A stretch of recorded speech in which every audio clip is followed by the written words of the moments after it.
Good morning, everyone. Okay, we'll continue our book reading this morning, The Toyota Way to Excellence by Jeffrey Leica and Karen Ross.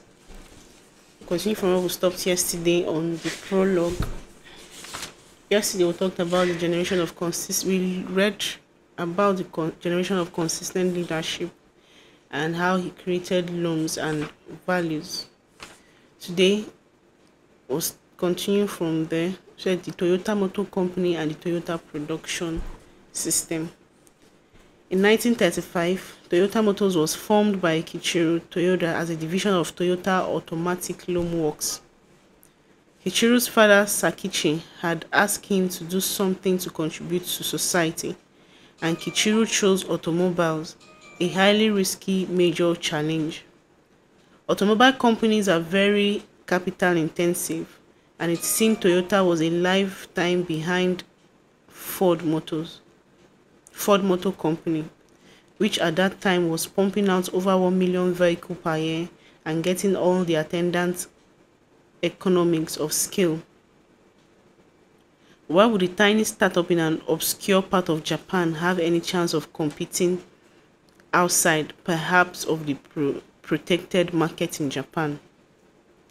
Like his dad, Kiichiro Toyoda saw a need, an opportunity, and believed in his team.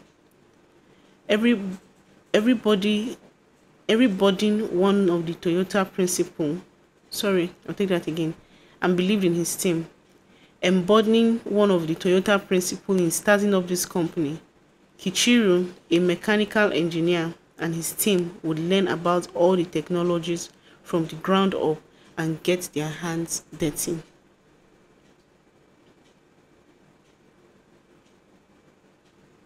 This reflected the Toyota principles of self-reliance. Another core principle was announced in a speech Kiichiro gave, in which he said, "I plan to cut down on the slack time in our work process. As the basic principles in realizing this, I will uphold the just-in-time approach." What was this just-in-time approach? JIT. Operations management courses in MBA programs will not teach JIT for decades, and there were no books or articles about it. It seems he made it up, and he was not exactly sure what it was. Taichi Hono, a brilliant young manager in Toyota Automatic Loom Works, was given the assignment to develop the manufacturing system that will become the next great innovation in Toyota beyond automatic looms. The Toyota production system, turning just in time for a concept into working system, will be foundational for this new manufacturing system. The methodology for Ono's innovation was the same as Sakachi Toyoda's for the loom, relentless Kaizen. Kaizen literally means change for the better, but in Toyota's case, it means systematically working towards challenge, overcoming obstacle after obstacle, one at a time.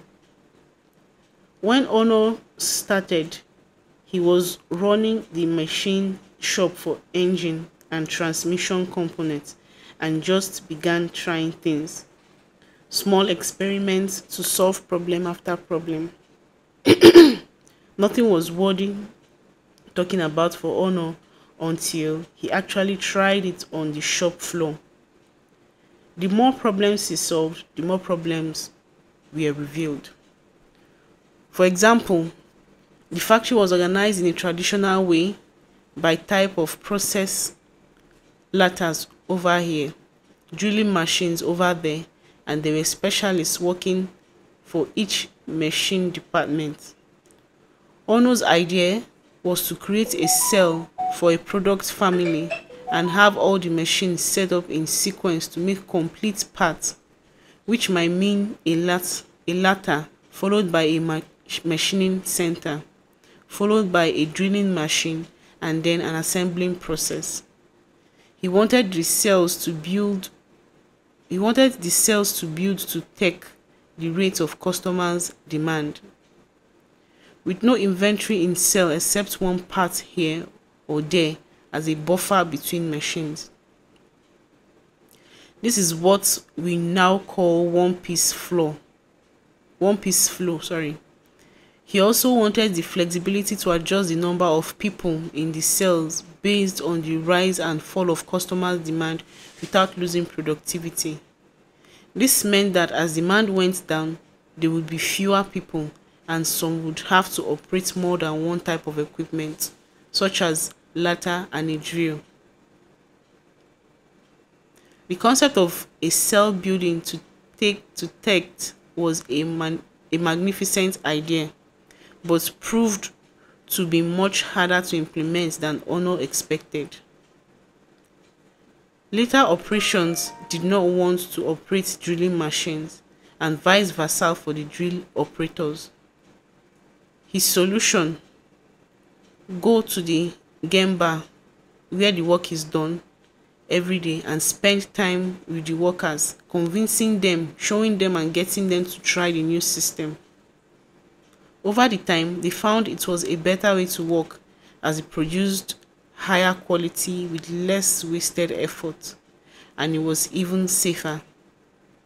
Ono learned the critical lesson: simply thinking of an idea is the only start, and the real work is in the time-consuming process of training and developing people through repeated practice, so the new system becomes the way we work.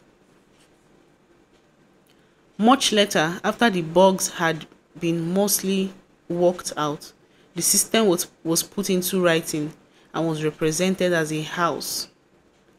The term system is not incidental, but very intentional, as all the parts are interrelated. The two key pillars were Kichiro Toyoda's just-in-time and Sakachi Toyoda's Jidoka, built in quality. If Toyota was going to work with very little inventory and build in quality at every step, the foundation had to be extremely stable. There had to be reliable parts delivery, equipment that worked as it was supposed to, well-trained team members, and essentially no deviation from the standards. Ideally, the foundation would provide the ability to build consistently to a leveled production schedule without hung-ups and downs, supporting the customer's state. Leveled production will provide a steady rhythm for the factory. To maintain this high level of stability, quality, and just-in-time production would require intelligent team members who were vigilant in noticing the many problems that occurred every day, who took the time to think about and test countermeasures to address deviations from the standards. At the center of the house are highly developed and motivated people who are continually observing, analyzing, and improving the process. The process gets closer to perfection through continuous improvements by thinking people. Therefore, some in Toyota have described TPS as the thinking production system. The purpose of the system is represented by the roof: best quality, lowest cost, on-time delivery in a safe working environment with high morale. As a system, all the parts needed to work in harmony. Weak pillar, a weak foundation, a leaky roof, and the house will come tumbling down. Perfect adherence to TPS vision was never possible, but it provided a picture of perfection that could always be strived for, the purpose of Kaizen. Okay, this is all stuff for our reading this morning. It said the Toyota Motor Company and the Toyota production system. It has just described for us in this book how the production system started up. It just started up as a JIT, that is as a word, that is just in time approach, where they want to make things easier for customer, even in terms of production and in terms of service delivery. To make that method possible, he had to invite somebody, Ono, who was an innovative person who was working relentlessly towards trying to make this word, come to life, who was trying to make it a reality. What he did was that they brought up so many other machines or equipment that would help to, make things work better. So even if the people they employed, even if their teams didn't know how to work with these machines or work with this drilling instrument or equipment, he took out time to teach them, he took out time to encourage them, he took out time to motivate them so that they would learn how to use it, and work will go smoothly. Talking about the operation of excellence and the production system, they used a building to actually define what they mean. Talking about when you talk about a production system, it said operational excellence means safety, quality, cost, delivery, and morale. Then the just in time, that's the JIT, which is the right part at the right time in the right amount. Then Jidoka, which was invented by his father, is stop and fix problems. Then inside the building, people continuously improving. So they had an environment, or they created an atmosphere where there was continuous improvement, there was continuous training. There was nobody that was weak, because they saw themselves as a team, a strong team. They tried to build a strong team that will make the house stand. That was how he defined an operational excellence in this book, or their production system as a house, which will lead to the Kaizen principle. So the Toyota production system house, which is this diagram here that it is showing us. So the purpose of the system, which is explained in the last paragraph where we read, said the purpose of the system is represented by the roof, which is the best quality, the lowest cost, on time delivery, in a safe work environment with high morale. So as a system, or as an organization, all systems are meant to work as one. You're meant to work in harmony. If everybody is weak, or is one pillar, if there's a weak pillar, or if there's a weak manager or a weak leader, everything will come crumbling down. The house will not be able to stand.